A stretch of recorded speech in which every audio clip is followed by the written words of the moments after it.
La ville entière, et aussi loin que porte le regard dans le paysage alentour, tout n'est que décor romantique. Hemingway, en parlant de Ronda, l'île dans laquelle nous nous trouvons aujourd'hui, donc on va dire à une bonne heure de Malaga, il est réputé notamment pour son pont, ses arènes, comme on dit ici, et plein d'autres choses en Andalousie. Alors, vidéo suite foot culture au tournant du XXe siècle, et notamment son implantation en Espagne par l'influence anglo-écossaise. Et Ronda, c'est assez symbolique parce qu'en fait, à une quarantaine de kilomètres, on a un village andalou assez blanc également, Gaucin, et c'est ici qu'on a eu la première trace du football en Espagne. C'est pas vers Bilbao, contrairement à ce que les Basques on pourra dire, c'est bien ici. C'est tout simplement dans une maison un peu d'hôte qui était à l'époque, qui gardait les soldats d'infanterie, qui étaient britanniques, donc qui étaient après une guerre, je ne me rappelle plus laquelle. Et bref, en 1874, il s'aperçoit que donc les soldats, les généraux remerciaient leurs hôtes pour le lieu de passage. Et il y en a un qui a noté qu'ils avaient fait une partie de football avec un tiret contre des gens, je crois, des chemins de fer. Donc le premier véritable match, même s'il n'y a rien d'officiel à l'époque, et c'était à une quarantaine de kilomètres. Mais venez, on va continuer.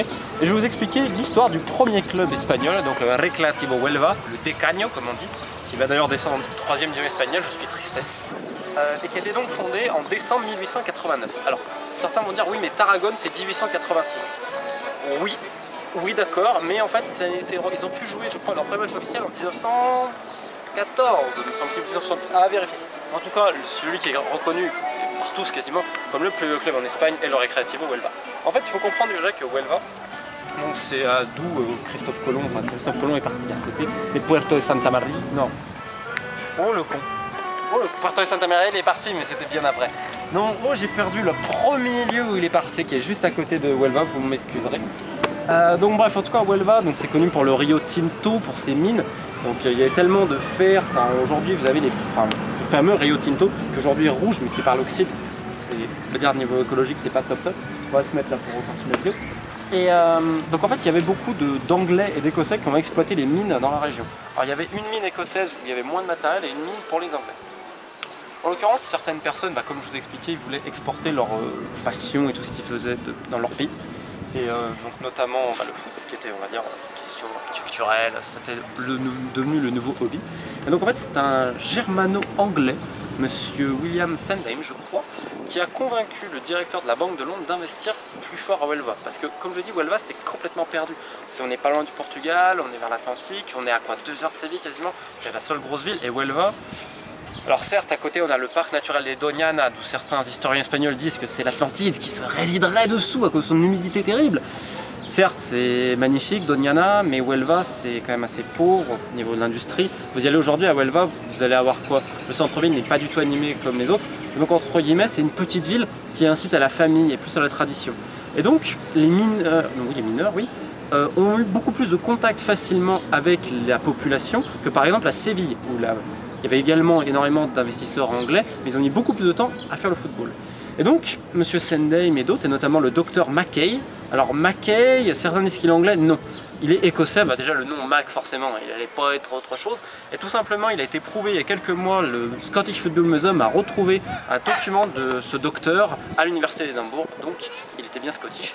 Il est considéré par, je dirais, les fans de Huelva et vraiment les historiens du foot espagnol comme le père fondateur de ce club. C'est tant et si bien que, comme je vous disais, en décembre 1989, pour des raisons notamment de santé, parce qu'à la place de se bourrer la gueule, ce qui était une tradition, on va dire, un peu mondiale et notamment des mineurs, ils voulaient leur donner un peu ce côté de fitness, donc pour la santé, pour être plus productif également, et surtout pour eux, le soin du corps. Donc on a introduit le sport et notamment les parties de football.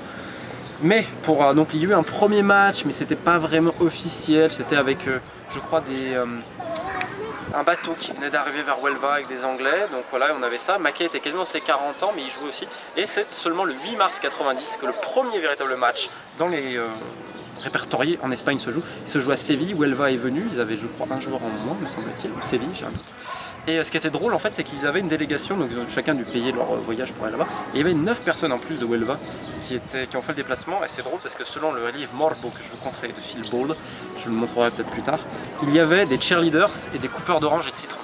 Donc c'est quand même assez drôle, c'est dans la dimension du club de Huelva. Le premier match a été gagné par donc Séville 2-0, mais qui était Séville à l'époque? C'était pas le FC Séville ni le Betis, c'était tout simplement des Anglais de Waterworks, je crois, enfin d'une compagnie, qui ont joué et qui donc ont gagné les Espagnols de Huelva. Enfin espagnols, il n'y en avait que 1 ou 2 je crois à l'époque, tous les noms, bien sûr, c'était des Anglais ou des Écossais, des demi avoisinantes. Huelva, malheureusement, alors qu'on va continuer là-bas, on va montrer quand même un peu le panorama. C'est un peu le parent pauvre du foot espagnol, parce qu'il a été complètement oublié. Quand le championnat se crée en 1902, il me semble qu'ils ne sont même pas invités, contrairement à Séville qui a été... Non, ça je dis peut-être une bêtise. Par exemple, Séville qui a été créé 14 ans après ce premier match, notamment parce que les liens avec les Anglais et les Espagnols étaient beaucoup plus confidentiels, dans le sens c'est une plus grosse ville, donc on peut plus se fondre dans la masse. C'est différent de l'esprit de communauté, de tradition qui règne à Huelva. Donc c'est également pour ça que le foot a pris une telle ampleur là-bas. Mais pour vous montrer qu'on a affaire à un véritable club, à une culture foot terrible, c'est qu'aujourd'hui les supporters de Huelva ont une grande bannière pour le docteur Mackay. Les Peña Mackay on les appelle. Il y a ce groupe de supporters là qui rend hommage à ce docteur écossais qui a été le pionnier véritablement du football en Espagne.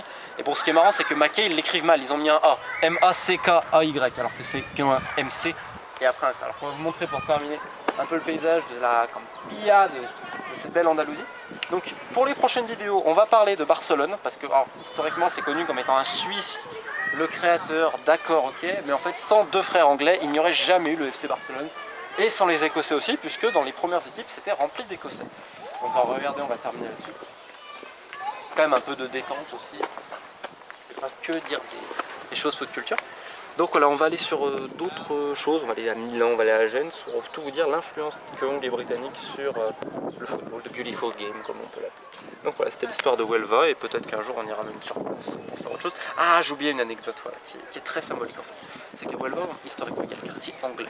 Et en fait, en 1870, quand les premiers bénéfices de la mine ont été engrangés, excusez-moi, ils ont construit en fait un hommage à Christophe Colomb, une maison qui est aujourd'hui à peu près le seul attrait touristique, on va dire, de valeur de la ville. Et en fait, juste à côté, c'était là où il y a, dans les jardins que c'était créé, c'est là où les premières parties de foot ont été faites, et c'est dans le quartier anglais également qu'on trouve l'ancien stade de Huelva, le Vélodrome. C'est assez drôle de voir ce lien vraiment très présent avec la communauté anglaise, qui pour une fois vivait vraiment à l'intérieur de la ville, et qui était assez ouverte, et surtout qui avait le football en plein centre, j'ai envie de dire. Et quand je vois aujourd'hui tous les stades qui sont créés à droite et à gauche et qu'on oublie qu'à la base le foot c'est dans le cœur des villes, ça me rend un peu triste. Mais bon, j'ai le paysage andalou pour me réconcilier, pas toute l'année mais c'est déjà pas mal. Je vous souhaite une très bonne journée sur le tapis.